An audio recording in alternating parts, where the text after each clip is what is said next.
Baik, terima kasih Anda masih terus memantau perbincangan kami di obrolan pagi kali ini. Kita masih terhubung dengan Kepala Stasiun Geofisika Sleman, Bapak Ardianto Septiadi SSIMT atau dipanggil Pak Ardi. Kita akan bahas lanjut lagi bagaimana menyikapi gempa yang terjadi. Berbicara mengenai menyikapi, Pak, ini kami di studio ini ada di gedung di lantai 3, Pak. Mungkin ada juga nih pemirsa yang posisi aktivitas sehari-hari juga ada di lantai 4 mungkin atau lantai yang lebih tinggi. Itu sebenarnya perbedaan guncangan pada saat terjadi gempa di lantai 1, 2, 3 dan lebih tinggi itu seperti apa, Pak? Terima kasih Mbak Isya. Ya, jadi penting sekali, memang kita penting mengetahui kondisi kita tinggal, kondisi di mana kita bekerja. Sekali lagi gempa tidak bisa diprediksi, sehingga kita langkah adaptasi, mitigasi menjadi penting. Salah satunya pemahaman masyarakat dan pembangunan bangunan. Jadi tentunya kalau dari sisi teoritis kita tinggal di bangunan lantai 1, lantai 2, lantai 3 itu guncangan gempanya berbeda. Jadi kalau kita belajar dari gempa Meksiko terkait penguatan guncangan gempa, kalau kita di bangunan lantai 1, lantai 2, lantai 3 itu ada penguatan itu bisa 20 kali. Itulah kenapa secara nasional kita membangun pusat studi gempa nasional yang kita bisa tahu perhitungan bangunan ideal ketika kita membangun. Di situ ada karakteristik gempa di setiap sumber gempa dan itu bisa disesuaikan untuk pembangunan. Jadi tentunya melalui acara hari ini di RBTV sangat penting kita membangun mitigasi fisik, utama untuk bangunan-bangunan yang untuk publik. Contoh adalah di bandara. Bandara YIA dibangun sudah berdasarkan gempa rencana dengan potensi maksimal, sehingga kalau kita di lantai 3 contoh di Bandara YIA itu insya Allah bangunannya sudah kuat, jadi tidak perlu panik. Nah ini hal-hal ini harusnya bisa kita jadikan contoh ke depannya setiap kita membangun untuk publik, ini menjadi penting. Seperti itu Mbak Isya, jadi memang kita sudah harus sadar kita tinggal di daerah dekat dengan sumber gempa. Kita sudah harus paham kemampuan bagaimana menghadapi gempa bumi, dan kita semua, baik pemerintah, masyarakat, dan pihak swasta, semua harus melakukan mitigasi struktur adalah membangun DIY ini menjadi bangunan fisik yang aman terhadap gempa bumi yang akan berpotensi di DIY. Demikian Mbak Isya. Ya, ini termasuk juga himbauan juga kepada masyarakat, kepada pemirsa yang menyaksikan ya, yang sedang bangun rumah atau rencana bangun rumah harus diperhatikan juga kondisi lingkungannya seperti apa, awareness ini masuk di zona yang seperti apa akan sangat menentukan juga Bapak ya untuk keselamatan bersama Pak ya. Tapi Pak, kalau misalnya beberapa kan masih ada yang trauma dengan kemarin 2 kali itu ada yang sempat lebih kencang juga kan ya Pak, baru denger geruk-geruk itu aja udah langsung deg-degan, udah nggak bisa berdiri, jadi mau mengejar golden time, mau cari sesuatu untuk menutupi kepala itu sudah hilang semuanya, ngeblank itu gimana Pak jadinya?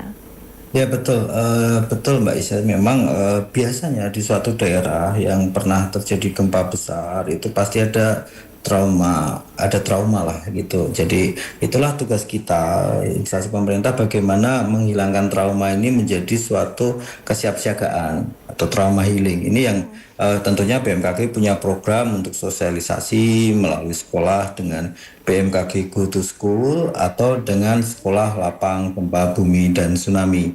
Nah inilah kita bagaimana kita membangun kesiapsiagaan dengan sosialisasi masyarakat tidak trauma. Nah itu memang harus menjadi budaya kita melatih secara rutin.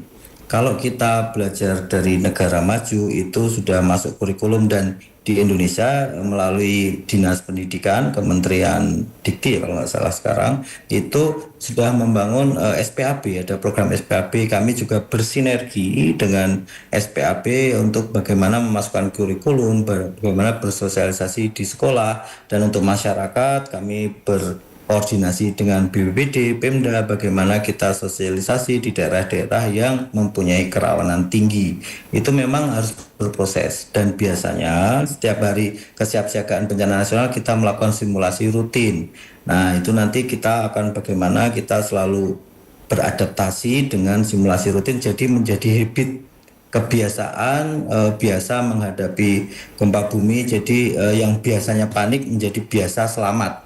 Jadi kami himbau masyarakat tidak perlu panik, tapi masyarakat biasa untuk selamat, biasa menghadapi gempa bumi dengan langkah-langkah keselamatan sehingga siap untuk selamat. Mungkin itu Mbak Isya. Ya, ini terkait dengan membiasakan memang proses yang perlu digerakkan bersama-sama Bapak ya. Contoh aja nih Pak, ini saya belum ada di gadget saya belum ada aplikasi info BMKG, padahal itu suatu yang penting karena di DIY ini juga beberapa kali sering terjadi potensi juga ada gitu nih. Selain saya mungkin juga banyak masyarakat yang masih nggak usah penuh nih gawainya itu sesuatu yang penting tapi kita kalah dengan sesuatu yang menyenangkan, lebih scrolling ke TikTok, Instagram, dan sebagainya. Ini merubah kebiasaan bukan sesuatu yang mudah ya Pak Ardi ya? Iya betul, ini menarik Mbak Isya. Jadi memang ketika kita membangun kebiasaan, kita harus mulai dari diri sendiri dan keluarga. Lalu RBTV ini, setiap pemirsa mungkin kita mulai dari saya Mbak Isya, habis ini kita ajarkan keluarga kita. Apa ya saja yang harus dilakukan. Jadi kalau setiap keluarga itu sudah paham, nanti akan menjadi desa itu tangguh, kota itu tangguh, kabupaten itu tangguh. Jadi bagaimana apa yang harus dilakukan bisa dilihat di webnya BMKG, itu sudah ada bagaimana apa yang dilakukan sebelum, pada saat gempa bumi dan sesudah. Jadi kita kerjakan dari diri kita sendiri, kita paham, kita tularkan ke lingkungan keluarga kita, baru ke masyarakat, baru nanti akhirnya ketika dari diri sendiri tangguh, keluarga kita tangguh, akan naik menjadi RT kita tangguh, dukuh kita tangguh, desa kita tangguh, kabupaten tangguh, provinsi tangguh, nasional kita tangguh. Mungkin itu membangun habitnya dari diri sendiri dan keluarga. Itu poin penting, kunci penting bagaimana kita membangun kesiapsiagaan menghadapi gempa sejak dini. Kita harus mulai dari diri sendiri dan keluarga. Itu yang penting poinnya Mbak Isa. Iya, Pak, ini mungkin juga pertanyaan berikutnya ini mungkin banyak yang ingin ditanyakan juga oleh masyarakat. Kalau kemarin beberapa kali itu terjadi gempa, masih akan terjadi lagi nggak Pak ini? Akan kita rasakan lagi nggak kira-kira?